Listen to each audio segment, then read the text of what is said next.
Бүгін мұсылман қауым үшін ерекше түн, қадір түні. Исламда бұл түн мың айдан да қайырлы деп айтылады.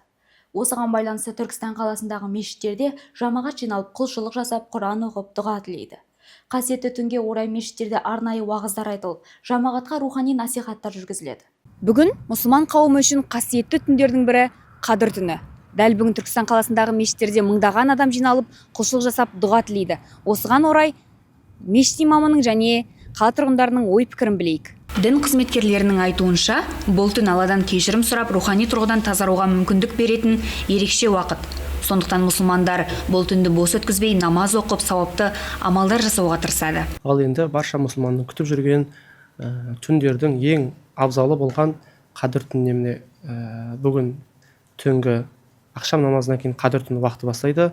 Бұл қадір түні неліктен қадір түні десек, өзі Құранда Алла Тағала қадір түні мың айдан қайырлы деп, осы түннің атын қадір деп атаған.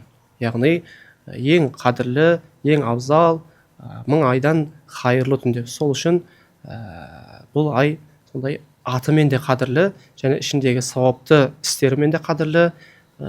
Осы айда, осы күнде, қадір түнде жер бетінде періштелер толып кетеді деп аятта келеді. Әрине қадір түнінде адамдар мүмкіндігінше ұйықтамаса, мүмкін болса бір белгілі уақытында ұйықтамай құлшылық жасау, дұға жасау, ғибадат жасау бұйырылады, ұсынылады, абзал көріледі. Ал қала тұрғындарының пікірінше, мұндай рухани түндер адамдарды мейірімділікке, сабырлыққа және жақсылық жасауға үндейді.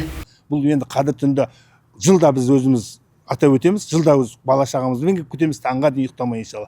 Бұл енді қадір түнге адам өзі қадір түнде сондай сезіну керек. Жыл сайын сол таравих намазынан кейін мешітте қарсы аламыз жамағатпен.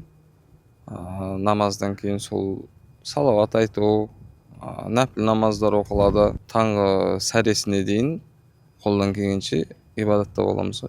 Дұға жасаймыз, зікір айтамыз, намаз оқимыз қосымша. Азанға дейін, таңғы намазға дейін тахаджуд оқимыз, қосымша намаздар оқимыз. Өйткені ол түннің сауабы деген көп қой, 83 деді ма, 82 деді ма жылға намаз оқығандай болады деді. Сауап сондай. Қадір түнін бала шағаммен күтемін, семьямызбен күтеміз. Таңға дейін қарсы алып, тілегімізді, дуамызды айтып, қарсы алып қабылдап боламыз. Ата-бабадан келатқан дәстүріміз ғой. Қадір түні деген өте құрметті, қасиетті көп.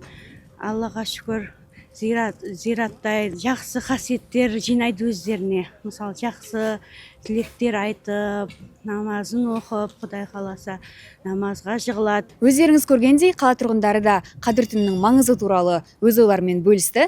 Осындай қасиетті түндерді тек дұғамен ғана емес, ізгі амалдармен жасап өткізейік. Зухра Ильясқар, Әбубәкір Анарбайұлы, 77 News.